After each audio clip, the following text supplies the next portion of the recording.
آج سے تقریباً کوئی 14 یا 15 سال پہلے کی بات ہے. when I was in school. میں کالج اور یونیورسٹی میں کافی بریلینٹ اسٹوڈنٹ تھا، لیکن اسکول میں ایک ویک اسٹوڈنٹ تھا.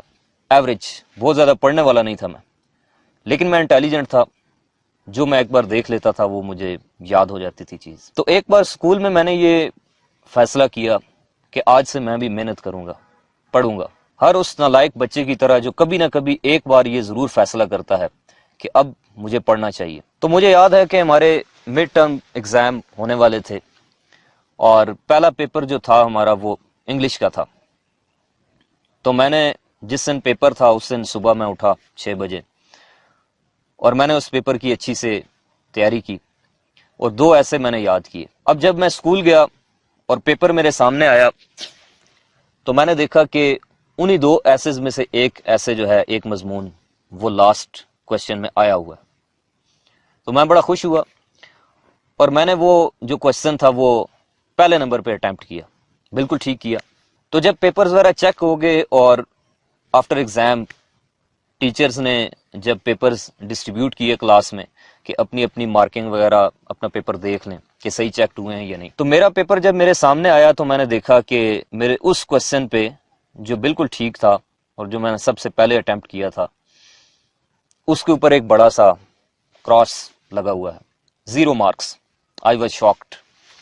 میں بڑا پریشان ہوا کہ یہ کیسے ہو سکتا ہے.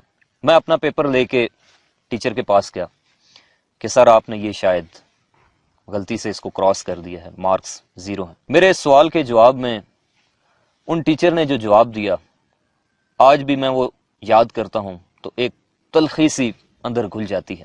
ان کا شمار ان ٹیچرز میں ہوتا تھا جو دنیا کے بہت سے ٹیچرز کی طرح شاید یہ سمجھتے ہیں کہ کلاس میں صرف 3 یا 4 بچے لائق ہیں، صرف 3 یا 4 بچوں کو وہ پڑھا رہے ہوتے ہیں، باقی ساری کلاس سارے بچے نالائق ہیں، وہ کچھ نہیں کر سکتے، والدین کا پیسہ برباد کر رہے ہیں، ان میں یہ ایبلٹی نہیں ہے کہ وہ پڑھ سکیں، ان کا دماغ کمزور ہے. بہرحال ان ٹیچر نے مجھے جواب دیا کہ تم نے یہ نقل کی ہے، تم نے خود نہیں لکھا.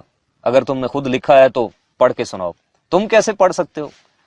تمہارا تو ٹریک ریکارڈ ہی ٹھیک نہیں ہے، تم نے یقیناً نقل کی ہوگی. ان کو یقین ہی نہیں آیا کہ میں بھی پڑھ سکتا ہوں، یہ شاید میں بھی تبدیل ہو سکتا ہوں. تو میں نے سوچا کہ میں ان سے پوچھوں کہ آپ کے پاس ایسی کون سی ڈیوائس ہے، ایسی کون سی مشین ہے جس سے آپ کو یہ پتہ چل گیا، یہ غیب کی بات آپ کو پتہ چل گئی کہ میں نے یہ خود نہیں لکھا یا میں نے نقل کی ہے. انہوں نے کافی لمبی چوڑی تقریر کی، کلاس کے سامنے میری انسلٹ کی کہ میں نے دھوپ میں بال سفید نہیں کیے، مجھے پیپر دیکھتے ہی پتہ چل جاتا ہے کہ کیا سچ ہے اور کیا جھوٹ. میرا اس وقت دل چاہا کہ میں ان سمیت دنیا کے ان تمام اساتذہ کرام جو کہ اس نظریے کے قائل ہیں ان کو میں یہ بتاؤں کہ بالوں کا سفید ہونا عمر بڑھنے کی علامت ہے، عقل بڑھنے کی نہیں.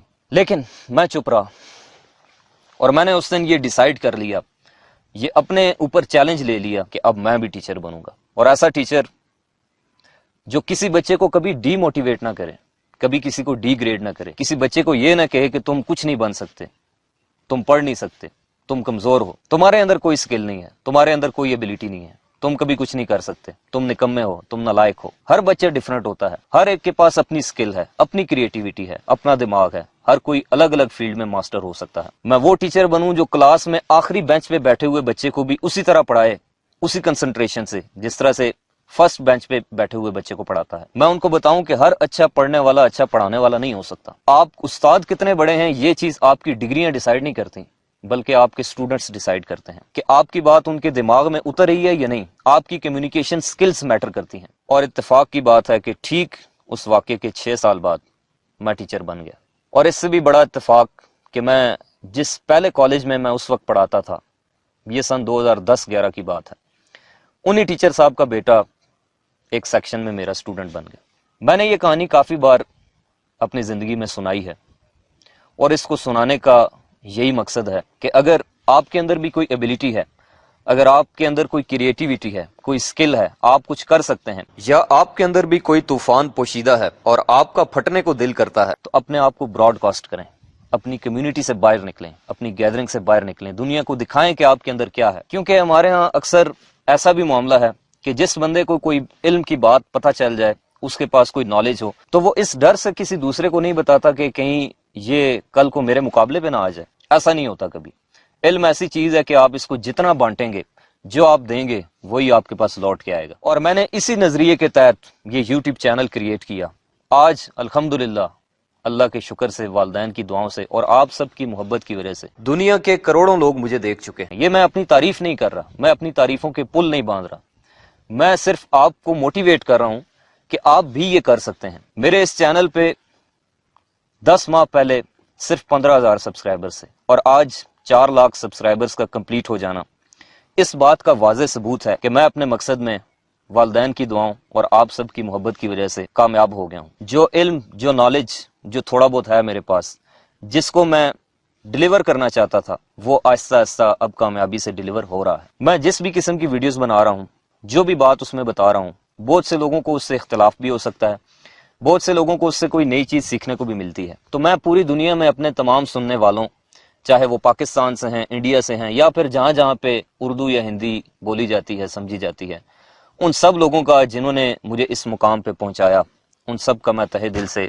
شکریہ ادا کرتا ہوں. Thank you very much. آج اگر آپ مجھے سن رہے ہیں اپنے گاؤں میں، اپنے شہر میں، یا کسی بھی ملک میں، جسٹ بیکاز آف یو. اور مجھے یقین ہے کہ آپ لوگ آئندہ بھی اسی طرح سے اس سپورٹ کا اور محبت کا سلسلہ جاری رکھیں گے. اپنا اور اپنے پیاروں کا رکھیے گا بہت سارا خیال، دعاؤں میں یاد رکھیے گا. خدا حافظ.